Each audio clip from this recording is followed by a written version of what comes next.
luxaciones pues son urgencias reales en el servicio de traumatología, ya que estas pues pueden comprometer el estado neurovascular de los pacientes.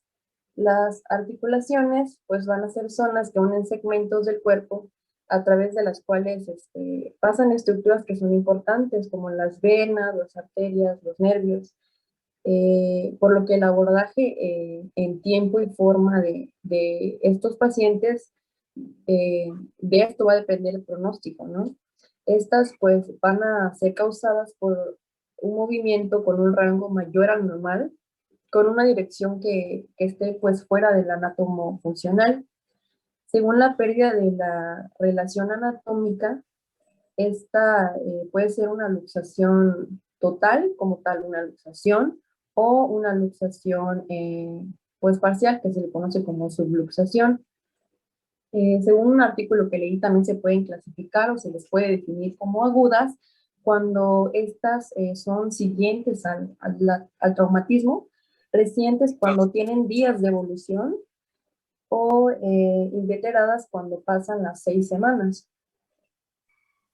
La siguiente, por favor. Bueno, las luxaciones se pueden clasificar según el agente productor, el mecanismo o la evolución de estas como traumáticas u ortopédicas. Las luxaciones traumáticas van a ser pues, la pérdida del contacto normal, parcial o total entre las superficies de una articulación determinada. La pérdida de las relaciones articulares va a ser permanente y es más frecuente en adultos jóvenes. Las indirectas, las de tipo indirecto van a ser las que van a tener mayor incidencia.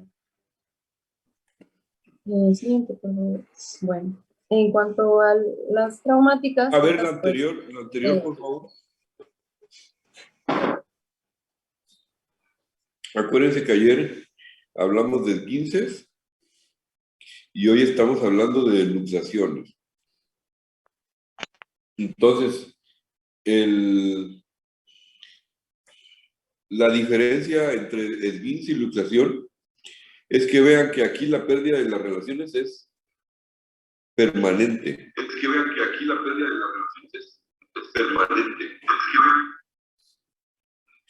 Mientras que en el esguince la pérdida de las relaciones articulares no es permanente. Mientras en una radiografía de un esguince vemos una radiografía normal, en una radiografía de una luxación, pues vemos todo de fuera, o sea, todo completamente anormal porque las cosas no están en su lugar. Entonces, esa es la gran diferencia entre un esguince y una luxación. No sé si quieran preguntar algo.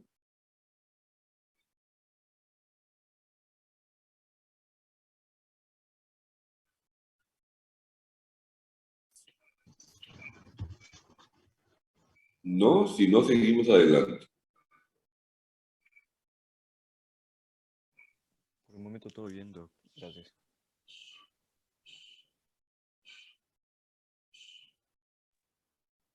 En cuanto a las luxaciones traumáticas, estas van a ser ocasionadas por ya sea un trauma directo o indirecto, pueden ser cerradas o abiertas cuando pues se ponen en contacto el medio ambiente con las superficies articulares.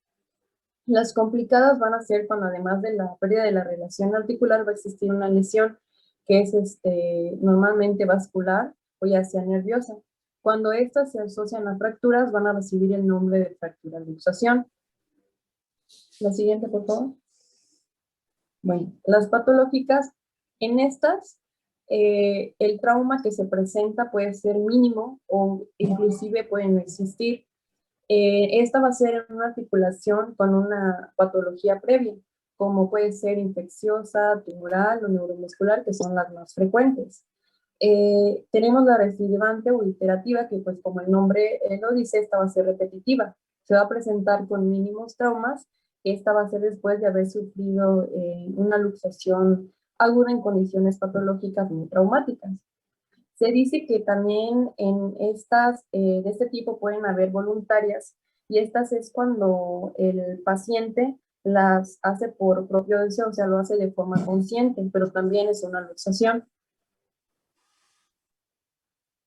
Y las luxaciones que van a ser ahora el tipo ortopédico va a ser la congénita.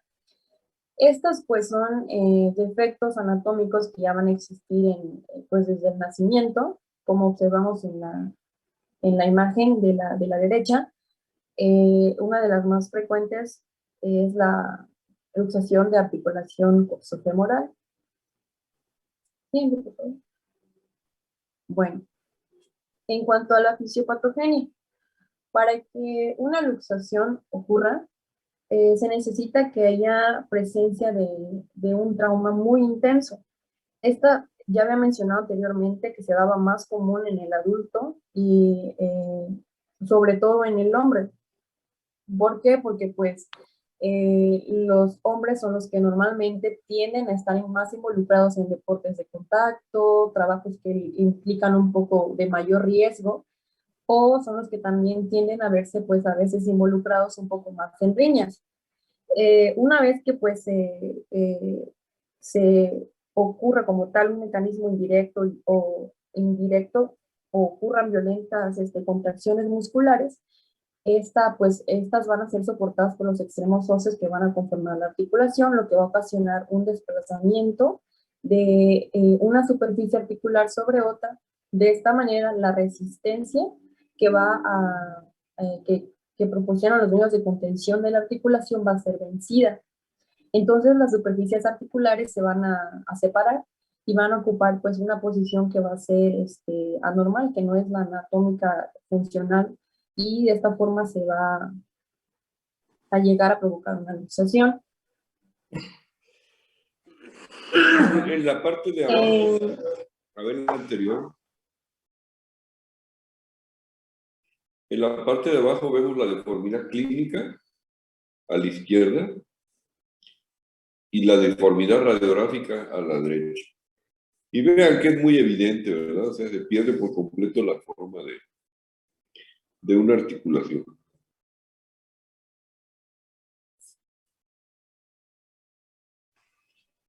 Bueno, en cuanto a las generalidades de las luxaciones, pues ya había mencionado anteriormente que se necesitan traumatismos violentos para que pues, se venza la resistencia de los elementos de contención de las articulaciones. Y algo que se puede observar es rupturas capsulares, a veces desgarros de ligamentos, músculos periarticulares, vasos, nervios y piel. En cuanto al dolor, pues va a ser intenso en el momento que se produzca la luxación, y se puede agudizar incluso pues al menor intento de movilización. La deformidad articular característica, como acaba de mencionar pues el doctor, pues va a ser muy, muy, muy obvia en la inspección, y esta posición en que adopte el miembro pues va a ser dependiendo del tipo de luxación, ¿no? Que va a ser la consecuencia del desplazamiento de los extremos articulares. Puede presentarse también una acentuada impotencia funcional, contractura muscular refleja, y muchas veces va a traer aparejadas compresiones vasculares, paresias o parestesias nerviosas. Por eso es muy importante, por eso es considerada, ¿no?, una urgencia en traumatología. El abordaje tiene que ser lo más pronto posible. Es importante mencionar que cuando se logra la reducción, antes de que pasemos a radiografía, pues los pacientes se van a tomar asintomáticos, pero si se interponen tendones es necesario que las reducciones sean abiertas, pero ahorita lo vamos a ver con más calma los tratamientos, porque estos pues son específicos. La siguiente, por favor.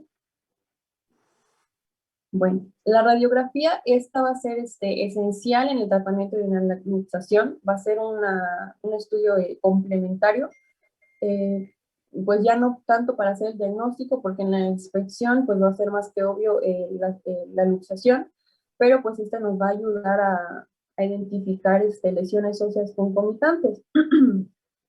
Y también es muy importante que no viemos esto, porque pues es un documento que nos va a servir a nosotros porque tiene pues valor legal.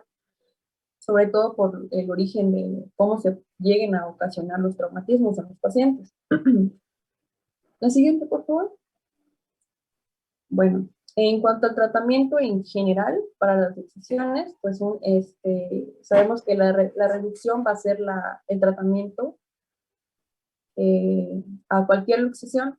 Una vez que ya tengamos el diagnóstico, que ya se hayan identificado las complicaciones neurológicas, vasculares, óseas del paciente, que ya se tenga el estudio radiográfico que es complementario a esto, pues se procede a utilizar anestesia, ya sea general o local, dependiendo la que el médico, pues en la situación, sienta que es la ideal. Y se tienen que hacer maniobras de reducción. Estas maniobras, pues, se hacen normalmente suaves, en posiciones con las articulaciones neutras, o en algunos casos se pueden hacer en posición flexionada forzada, para evitar desgarros de las partes blandas. Los métodos que se pueden utilizar son de tracción y contratracción, o haciendo a veces recorrer el extremo que está luxado, el camino que siguió al luxarse. La inmovilización, bueno, esta pues va a ser el tiempo necesario para que se cicatricen la cápsula y los ligamentos desgarrados. Y es muy importante mencionar que pues estos pacientes necesitan tener rehabilitación funcional, pero ahorita conforme vayamos viendo los tipos de luxación, veremos iremos hablando pues de los tratamientos que son específicos para cada tipo de luxación. La siguiente, por favor. Todas las luxaciones, cualquiera sea la articulación que esté comprometida, se tiene que considerar como el pronóstico grave. Las complicaciones que tenemos que tomar a consideración son rigidez articular y miositis dulcificante, que esta va a ser frecuente, intensa e irreversible cuando se trata de la luxación del codo. Siguiente, por favor. ¿Qué entendemos por, a ver, qué entendemos por miositis osificante? A ver, Adrián González, que estoy viendo por ahí.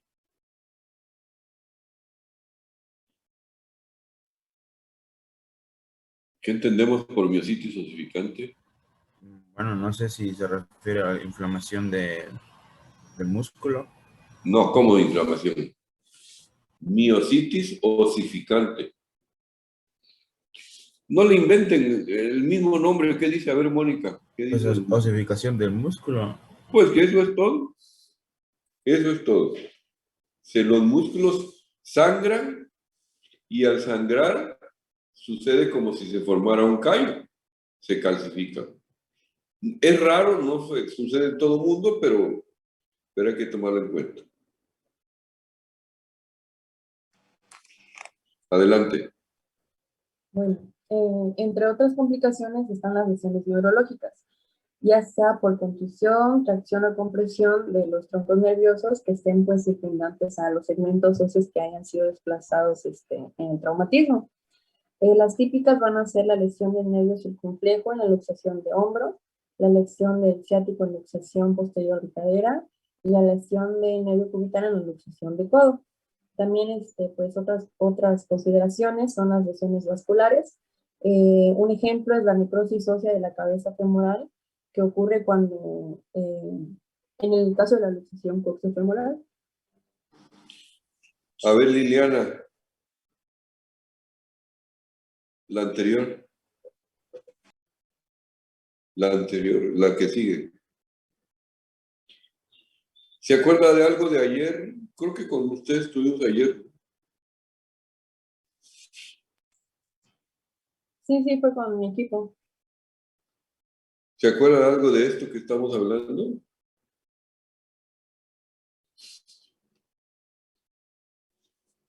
Sí, justamente mencionábamos la lesión del nervio ¿Mandé? cubital. Que sí habíamos mencionado la lesión del nervio cubital. Ajá. Entonces vean cómo la lesión del nervio cubital sucede en la luxación de codo. Acuérdense que ayer dijimos, a ver, explíquenle a sus compañeros por dónde ve el nervio cubital y todo, que por eso se lesiona fácilmente.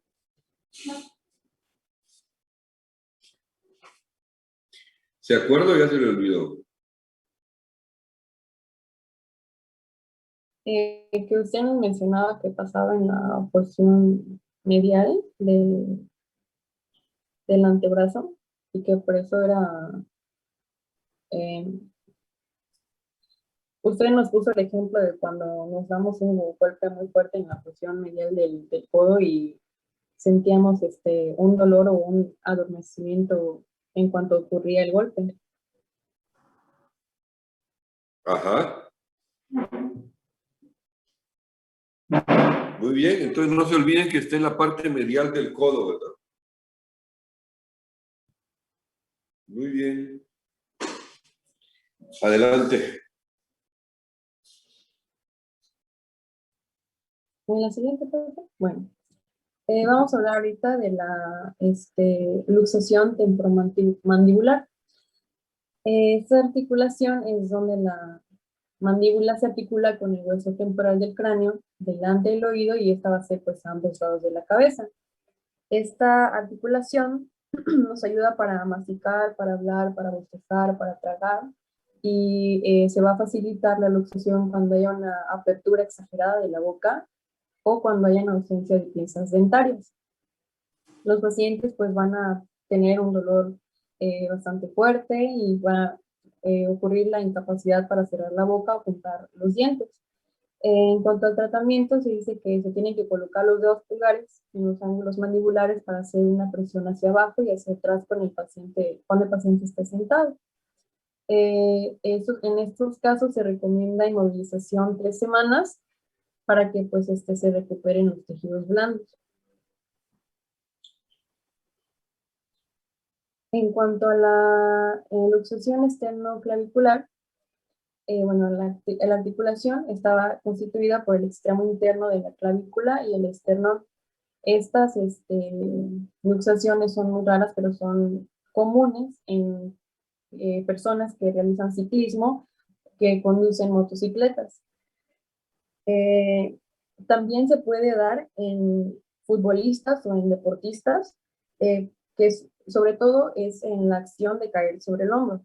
Algo que pues van a tener los pacientes en la clínica es dolor y aumento de volumen en la zona lesionada, limitación funcional de la extremidad. Muchos, había leído que en la clínica algo importante que tengo que mencionar es que el paciente muchas veces puede llegar sosteniendo su brazo porque siente que se le cae. El tratamiento puede ser conservador o reducción abierta con fijación de clavillos Kirchner y reparación del sistema cápsulo-ligamentario. La siguiente, por favor. Bueno, la articulación acromioclavicular esta va a estar constituida por el extremo externo de la clavícula y el acromion, reforzado por el ligamento acromioclavicular y los ligamentos paracoclaviculares. Estos son muy importantes para la clasificación que veremos más adelante. Esta pues va a ocupar la posición superexterna del hombro. Cuando ocurren caídas sobre el hombro o hay un descenso brusco de la escápula sobre la clavícula, se puede ocasionar esta luxación. Algo característico va a ser la ruptura ligamentaria. Es muy común que esta ocurra en la segunda década de vida y otra vez es más común en los hombres. ¿Qué ligamentos van a estar involucrados aquí? Pues los acromioclaviculares y los coracoclaviculares. Esto va a facilitar que la clavícula se eleve, también por la acción del trapecio, y el acromion y la escápula van a ser desplazados hacia abajo por el peso de la extremidad. La siguiente, por fin. Bueno, aquí en esta imagen observamos el ligamento acromioclavicular y el ligamento coracoracomial. Estos son importantes porque cuando estos se ven afectados, cuando estos se ven desgarrados o rotos, nos van a ayudar a hacer una clasificación de esta luxación. La siguiente, por favor.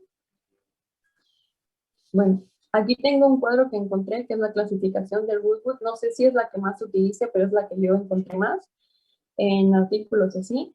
Y bueno, esta se divide la clasifica en 6 niveles o 6 grados Y el tipo 1 es cuando ocurre un esguince de los ligamentos sacromioclaviculares. Los ligamentos coracoclaviculares están intactos, la fase deltopectoral intacta y la distancia coracoclavicular puede ser es normal. En el grado 2, los ligamentos se van a encontrar rotos, los ligamentos acromioclaviculares. En cuanto a los coracoclaviculares va a haber solamente un esguince, la fase igual se va a encontrar intacta, pero la separación a distancia tiene que ser menor de 25%. En el grado 3, los ligamentos acromioclaviculares igual van a estar rotos. Aquí, bueno, a partir del grado 3, todos los ligamentos se van a encontrar pues, rotos, la fase interrumpida. Y en el grado 3, la distancia es de 25 a 100%. En el grado 4 es pues más de 100%. Aquí pues no entiendo, es más de 100%, igual en el grado 5. Aquí no encontré mucha diferencia, la verdad. Y ya en el grado 6 la distancia va a estar disminuida. Ahorita vamos a ver unos ejemplos más adelante. Les voy a enseñar una imagen. En cuanto a la clínica, una característica que vamos a encontrar que es muy común de esta pues, luxación es el signo de la tecla de piano. Vamos a encontrar edema, equimosis, dolor local, va a haber limitación funcional del hombro y la radiografía en una proyección antero-posterior nos va a dar la imagen de escalón acromioclavicular. El pronóstico va a ser bueno a pesar de que persista la luxación. La siguiente, por favor. Bueno, en la imagen se ve un poquito borroso, pero sí es muy notable en la inspección clínica. El ciclo de la tecla de piano es como tal. Se presiona la clavícula, esta se reduce y al soltar el dedo pues se vuelve a elevar, tal cual una tecla de piano. La siguiente, por favor.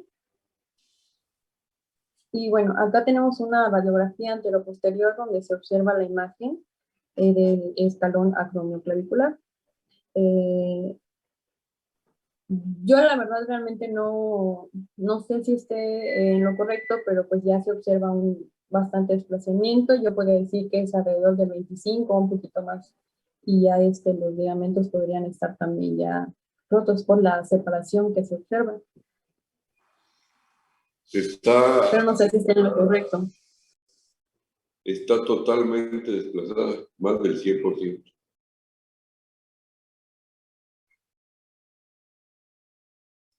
Sería como un grado 5 o 6 de Broadwood. Exactamente.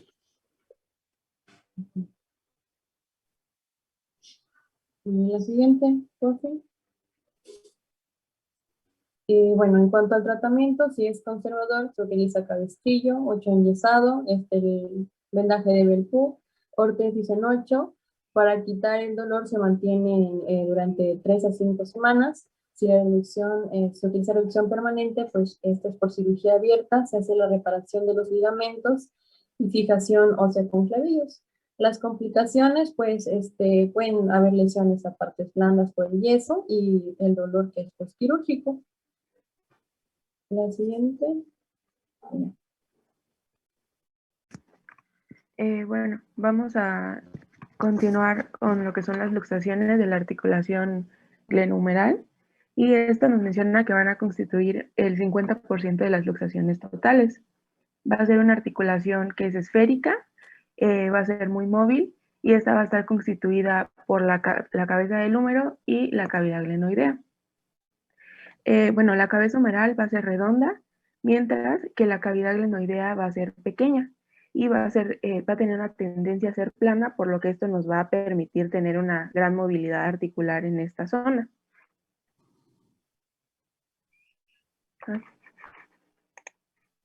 Bueno, en esta imagen podemos observar cómo está relacionado tanto con los tendones, ligamentos, pues lo que es la cavidad glenoidea.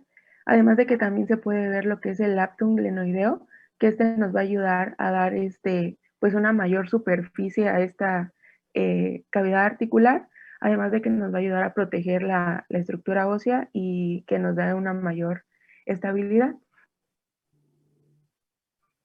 Y en esta imagen pues podemos ver en nota vista igualmente los diferentes ligamentos que van a cubrir o que se encuentran pues en esta zona articular, además de estas diferentes bursas que van a ayudar a disminuir la fricción entre las áreas pues móviles de esta articulación. Igual aquí nos podemos observar la cavidad, la cápsula articular, la cavidad glenoidea y el aprum, además de que también nos hace mención de lo que es el manguito rotador, que en muchas ocasiones pues se va a ver afectado en las luxaciones de la articulación glenumeral. Y pues para recordar, ¿no?, cuáles son los músculos del manguito rotador, pues vamos a tener el músculo supraespinoso, el músculo infraespinoso, el redondo menor y el músculo escapular. Subescapular. Subescapular, disculpe.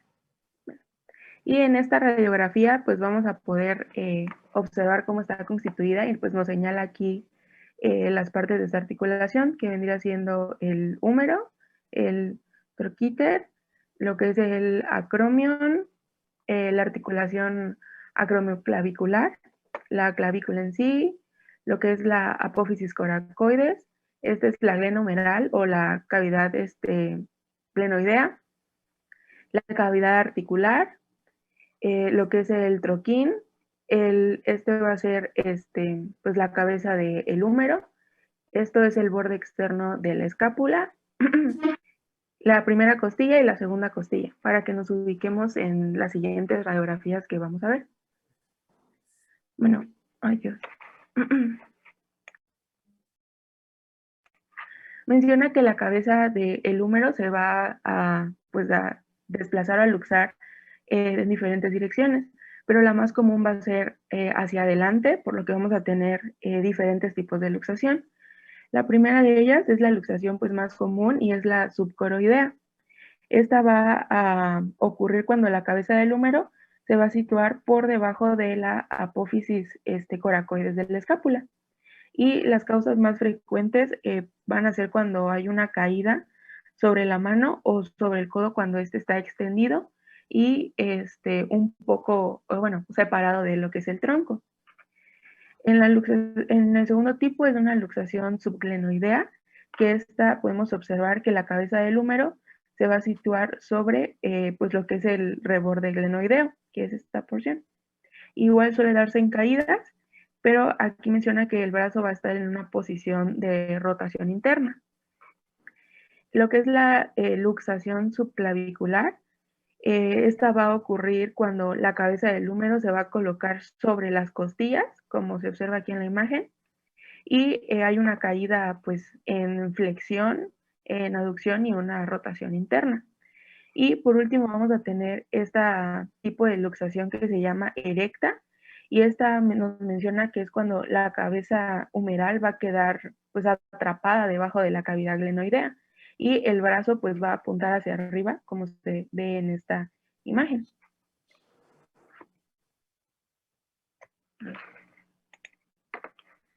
Bueno, y como mencionamos, bueno, frecuentemente se va a desplazar la cabeza humeral hacia adelante. Estos son los tipos que acabamos de ver.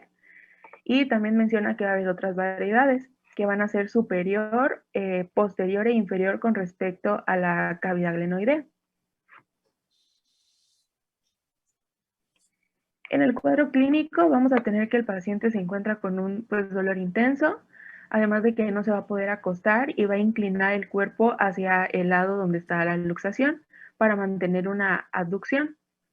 Y esta va a ser una característica patológica que más adelante veremos cómo se llama este signo.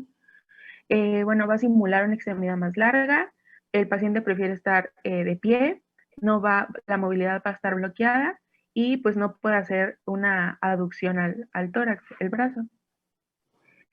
Bueno, este signo característico de este tipo de luxación es el signo de charretera y se va a producir cuando se desplaza el húmero hacia adentro del tórax y es ahí donde queda salido pues el acromio. Y el ángulo, pues, con el húmero que esta luxación nos va a dar, ayuda, o bueno, provoca que se pierda la redondez que se tiene en el hombro. Aquí pues se puede observar a la inspección y aquí se ve pues ya por medio de una radiografía. A ver, ¿qué variedad es esta?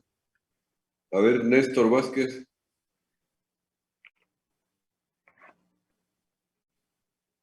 ¿Qué variedad es esta? Luxación. Mm, No estoy seguro, doctor. La acabamos de ver, pues.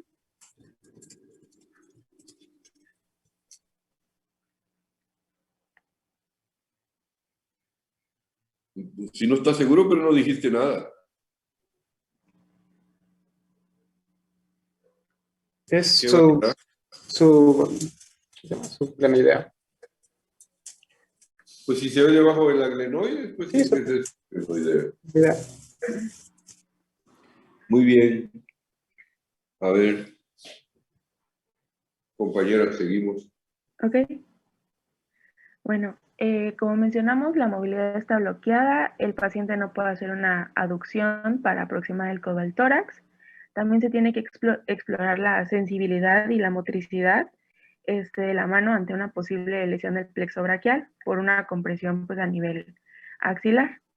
En lo que es la radiografía, menciona que si es una luxación pues, anteroposterior se confirmará el diagnóstico con con una radiografía anteroposterior, y si es una luxación posterior, pues se requiere una proyección axial.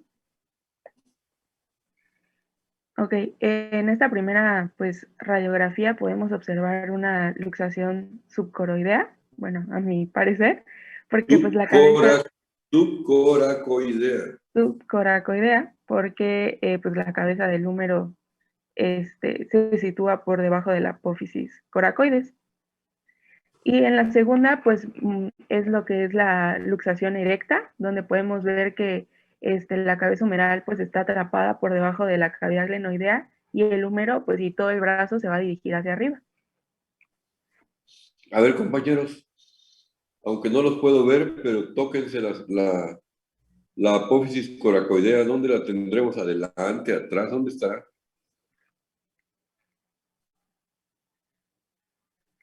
¿Dónde será que la tenemos?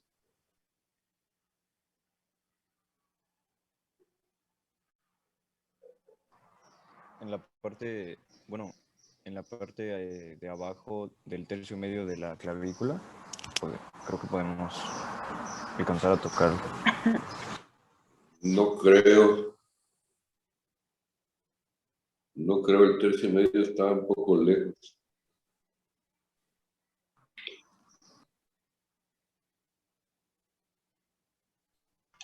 A ver, Entonces Ever, podría ser por el tercio lateral, doctor, pero es debajo de la clavícula. debajo de Hacia, la clavícula. sí, Bueno, pues. en sentido Entonces, anterior. ahí, debajo en la zona del hombro, tóquense y van a sentir una bola. Esa bola, esa es la apófisis coracoidea. Como dijo Miller, abajo de la clavícula y en la zona del hombro, ahí se va a sentir una bola. Digo, no una tremenda bola, ¿ves? Pero esa prominencia es la apófisis coracoidea. Muy bien. Por debajo de la clavícula y en la parte anterior. Bueno, y en esta radiografía igual tenemos una luxación subcoracoidea en donde pues vamos a ver el antes y el después de esta luxación. Y podemos ver, pues, podemos observar cómo aquí la cabeza del húmero pues se encuentra fuera de la cavidad articular y por medio pues de las diferentes maniobras que vamos a ver más adelante se coloca en la cavidad articular. Bueno, para el tratamiento de lo que mencionaba de las diferentes maniobras, la primera de ellas vamos a tener a la maniobra de Hipócrates, que esta va a consistir en colocar el paciente en decúbito supino, como se observa aquí en la imagen, y el pues, traumatólogo va a colocar el talón sobre la axila pues, del paciente y pues agarrando el traumatólogo agarrando la muñeca del paciente va a realizar una tracción para así poder pues colocar la cabeza del húmero, y menciona que esto pues es mejor y más fácil cuando se hace bajo anestesia general. Lo que es la maniobra de Kocher, esta menciona que igualmente vamos a tener al paciente en decúbito supino.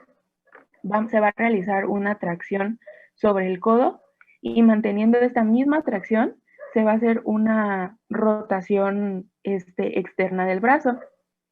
Seguido a esto se va a realizar se va a llevar el codo hacia adentro y hacia adelante, se va a realizar una aducción del brazo.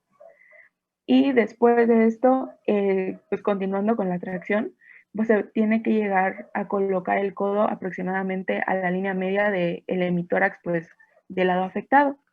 Posterior a eso se realiza pues una rotación del brazo hacia adentro, que sería una circunducción, y se coloca lo que es la mano del paciente sobre el hombro pues del lado opuesto.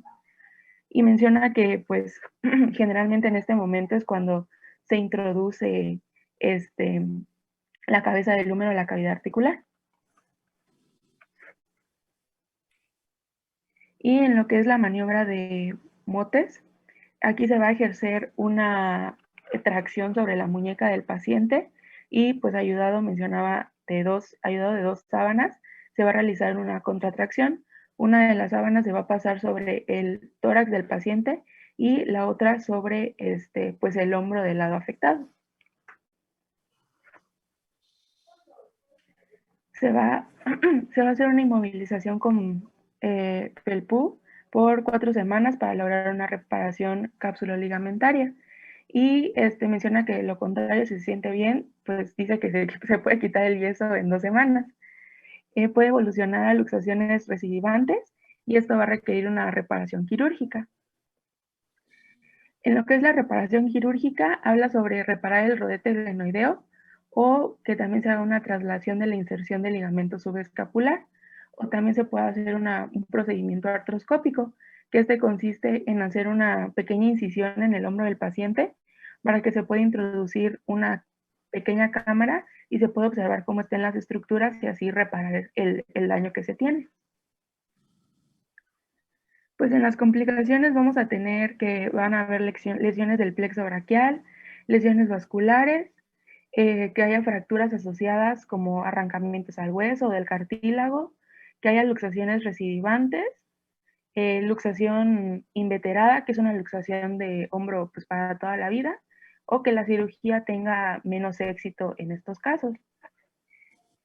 Y de lo que son las luxaciones recidivantes, vamos a tener a la lesión de Bankart, que se refiere a un arrancamiento de lo que es el rodete glenoideo. Esto va a ser en la parte anteroinferior de la cavidad glenoidea escapular.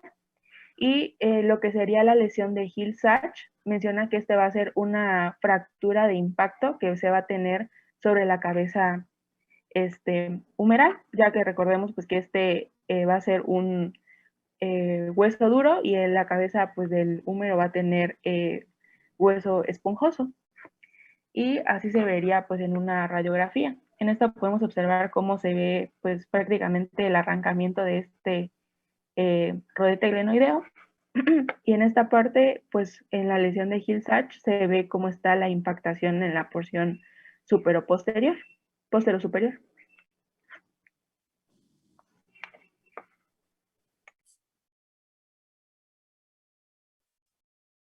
Entonces, a ver, compañeros, el paciente que no se cuida, hay que estar inmovilizado 3 semanas. Y el paciente que no se cuida, con mucha frecuencia le queda luxación recidivante. Entonces, la luxación recidivante no es más que se esté luxando a cada rato. Esa es la luxación recidivante.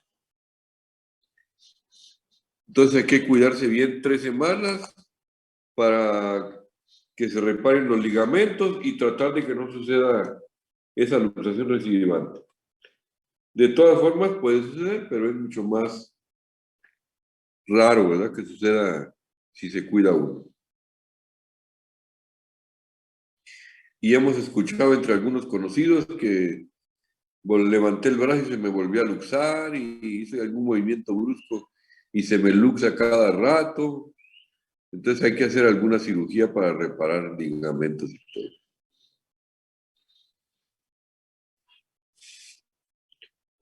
Muy bien, adelante. Bueno, el codo, bueno, pues vamos a saber que el codo va a estar conformado por lo que es la extremidad distal del húmero, que se va a conocer como lo que es la paleta humeral, y en cuyo borde inferior se van a hallar lo que son las superficies articulares tróclea y cóndilo por fuera, y por la extremidad proximal de los huesos del antebrazo, que van a ser el cúbito con su extremo olecranon y la gran cavidad sigmoidea, y la cúpula radial cóncava. Esta se va a articular con lo que es el cóndilo, que es convexo al que se adapta. Las luxaciones de esta articulación casi siempre va a ser indirecta frecuentemente. La siguiente, por favor.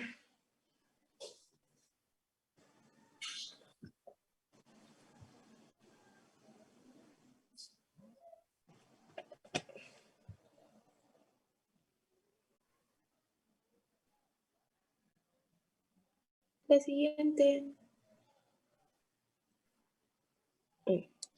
El codo, pues mencionaba que la luxación de esta articulación va a requerir lo que es una flexión para que el radio y el cúbito puedan desplazarse a lo que es la posición posterior-proximal lateral o medial. En el cuadro clínico, pues vamos a tener que se van a perder lo que son las relaciones normales. En extensión, los epicóndilos y el olecranon van a formar lo que es una línea, que lo podemos observar en la radiografía del lado izquierdo. Se va a ver que es una línea continua y en flexión se va a convertir en lo que es un triángulo, que también lo podemos ver en la radiografía del lado derecho. Vamos a tener que va a haber una deformidad del codo y bloqueo de movimientos. También hay una posibilidad de luxación aislada de la cabeza del radio y se debe buscar siempre la fractura del tercio proximal del cúbito con la que frecuentemente se asocia. Esta fractura se va a llamar fractura de luxación de Montegia. Bueno, en las radiografías, pues vamos a tener una radiografía lateral y anteroposterior que va a mostrar lo que es la incongruencia articular.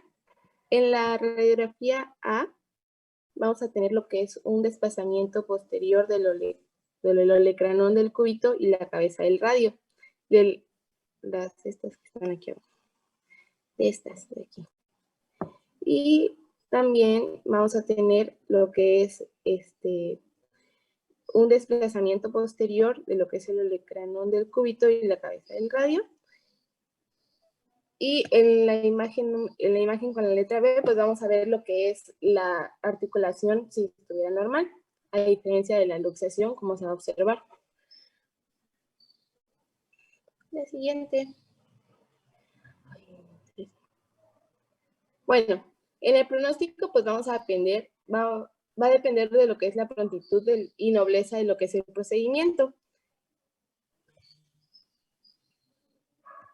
Bueno, en el tratamiento, pues vamos a tener que se va a realizar en lo que es el decúbito prono con el pliegue del codo en el borde de lo que es una camilla.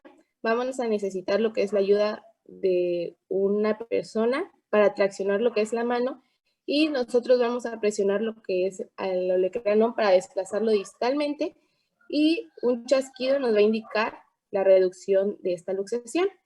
Esta se debe inmovilizar más de 3 semanas en flexión de 90 grados, seguida de ejercicios activos para restaurar lo que es la movilidad de la extremidad. La siguiente. Bueno, en sus complicaciones, como toda luxación, vamos a tener que van a limitar lo que es la función permanente a pesar de una buena reducción, la artrofibrosis hasta la anquilosis, las lesiones nerviosas por sangrado con arrancamiento del músculo braquial anterior y fractura de la coronoides, las lesiones capsuloligamentarias o del cartílago articular, del nervio tal y la lesión de ligamentos colaterales. También vamos a tener lo que son las luxaciones de más de 3 semanas que van a ser difíciles de reducir y lograr lo que es una buena función de esta articulación. La siguiente. Bueno, Hasta aquí lo dejamos. A ver, hasta ahí lo vamos a dejar hasta codo. ok, doctor. Entonces, no se olviden que los procedimientos debemos hacerlos de tal manera que el médico esté en la posición adecuada para facilitar el procedimiento. Entonces nosotros, y la literatura ha encontrado que la luxación de hombros se reduce en supino, mientras que la luxación de codo se reduce en prono, ¿verdad? Boca abajo. Entonces lo debemos hacer conforme dicen los libros para facilitar las cosas y que todo vaya bien. No sé si hay alguna pregunta. No, doctor. Muy bien. Nos vemos entonces mañana. Adiós, adiós. Bye, bye, bye.